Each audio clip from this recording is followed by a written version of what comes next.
Muy buenos días a todos y bienvenidos a este seguimiento semanal de mercado.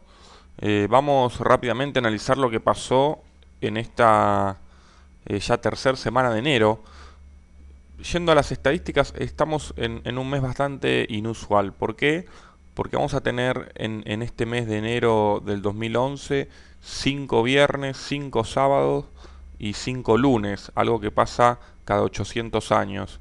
Entonces vamos a tener 5 seguimientos de mercado este mes, uno por semana como lo hacemos habitualmente, ¿no? Y siguiendo con las estadísticas podemos ver la variación que tuvo el mercado esta tercera semana. En primer lugar, el lunes fue feriado en Estados Unidos por ser Luther Martin King Day, y entonces no hubo operaciones. El día martes tuvo una suba marginal del 0,14%, pero miércoles y jueves fueron días de caída que terminaron marcando la suerte de esta semana, que terminó siendo negativa. El miércoles cayó un 1,01%, una de las caídas más fuertes del año, de lo que poco que va del año. El jueves cayó 0,13% y el viernes se pudo recuperar algo, subiendo un 0,24%. El saldo de la semana arroja un rendimiento negativo del 0,76%, primer semana negativa del año, mermando el rendimiento mensual al 2,05%, que es el mismo que el rendimiento anual que tenemos en lo que va de este 2011, porque es hasta ahora el único mes del año. Bien, visto las estadísticas de rendimiento, ¿qué podemos analizar primero a nivel de gaps? Vamos a poner un gráfico de 10 días con velas de 5 minutos, solamente para ver cómo uno de los gaps que nos preocupaba, que eran de los más cercanos que tenía el mercado para cerrar, fue cerrado. Yo les decía que estamos ante un récord de 6 gaps, era demasiado para que el mercado siga subiendo. Y bueno, finalmente lo que pasó fue que con la caída de que hablábamos recién del miércoles y jueves, el Standard Poor's 500 cerró el gap que había abierto el miércoles de la semana pasada. ¿Qué significa que un gap se cierre para aquellos que son nuevos en esto? Bueno, un gap es este agujero que están viendo, que les estoy mostrando acá en pantalla, ¿no? Una situación en la cual el SPI cierra en un precio que era 127.50 aproximadamente, y al día siguiente abre en 128.22, no cotizando entre esos dos valores. Cerró un precio y habría otro totalmente distinto, algo que puede pasar y de hecho pasa muy habitualmente en el mercado de acciones. Entonces, esto deja un gap abierto, y la teoría de los gaps dice que esto no puede quedar abierto demasiado tiempo, que en algún momento se tiene que cerrar. ¿Cómo se cierra un gap? Cuando finalmente la cotización vuelve a esos valores, y eso fue lo que pasó entre el día miércoles, más precisamente el día jueves, en donde se terminó de cerrar este gap. Perdón, el día miércoles, mejor dicho, fue lo que el cierre del gap, ¿no? Cierre del gap quiere decir que cotizó entre 128.20 y 127.50, en este caso a la baja, y ese gap quedó cerrado. Fíjense que el viernes abrió con un gap al alza y luego lo fue cerrando en el día y lo terminó cerrando. Por lo tanto, este gap de acá ya no está más abierto y tenemos que borrarlo para nuestra contabilidad, podemos decir.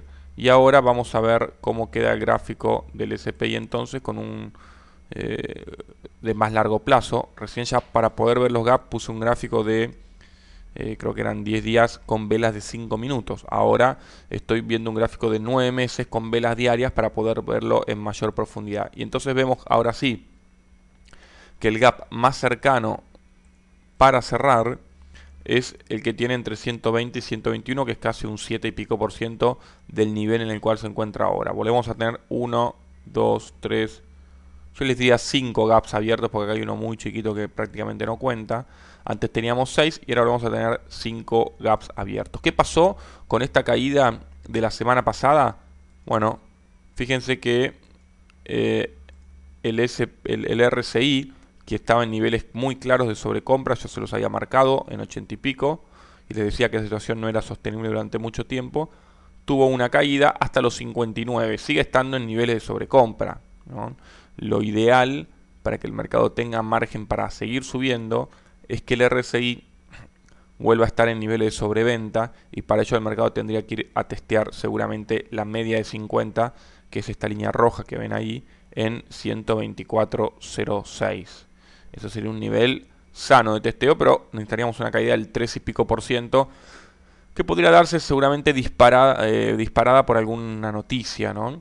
Fíjense que el último testeo que tuvimos de la media de 50 ocurrió el 30 de noviembre del año pasado, ¿eh?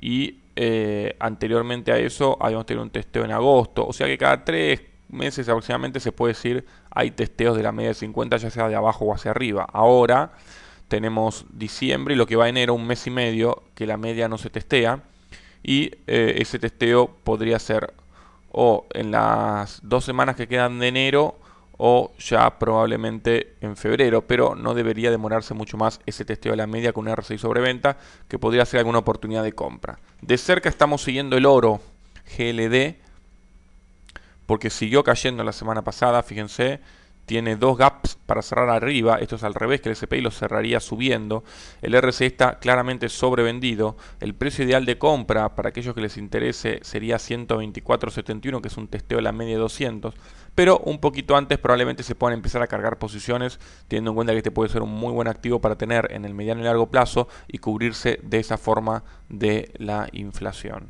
Bueno, estos son entonces los aspectos más importantes de este mercado. Antes habíamos visto también un Nasdaq cuádruple Q claramente sobrecomprado y fíjense la caída fuerte que tuvo. El Nasdaq cayó un poco más que el SPI la semana pasada. El testeo de la media de 50 está más cerca en 54.34. Podría ser que lo vaya a testear en algún momento. Sería de nuevo también sano para el mercado, pero el RSI fíjense cómo aflojó hasta niveles de neutralidad en 41.44. Esto es entonces lo que pasó hasta ahora. Volvemos al gráfico del SPI para ver qué es lo que puede pasar de aquí en más. Y bueno, un poco lo que acabamos de decir, ¿no? Lo ideal sería un testeo de la media de 50.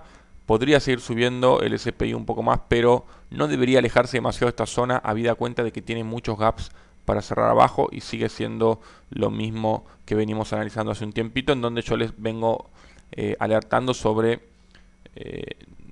el riesgo de tomar posiciones alcistas fuertes en un mercado que todavía tiene una deuda pendiente desde el punto de vista técnico, que es cerrar estos gaps que tiene más abajo. Muchas gracias por haber prestado atención. Nos estaremos encontrando entonces el lunes de la semana que viene para analizar qué pasó en esta semana de enero que comienza hoy. Que tengan todos ustedes una muy buena semana.